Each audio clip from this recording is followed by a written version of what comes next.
Hey guys, in this video I want to show you how to become a Gear Up Booster affiliate and start earning money today. If you find this video helpful, please consider to like this video and subscribe to my channel. In saying that, let's just jump straight into the video.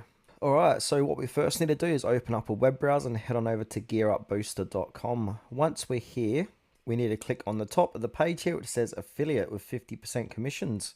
So click onto that and you'll be taken to this page. So register as an affiliate program account, so fill in personal information. Before this, it might say to sign in or create an account with your Google account. Just go ahead and do that, then you'll come to this page.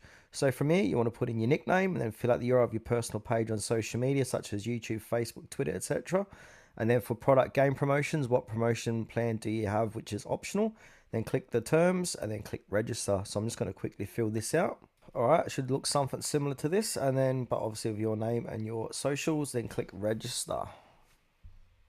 And now from there, you're going to be taken to the home page of the affiliate program, and we can see what type of money we're going to be earning once we're making affiliates. So this is all in AU, so Gear Booster for PC download, you get a max commission for $1 per download. Loot Bar order sales commission, you get $19.20 per purchase. Gear Up Booster for PC, $42 per purchase, and Gear Up Monster Booster, max commission 40 cents per installation. So now if you want to copy any one of these links and share them around with your friends, family, or your socials to start earning money.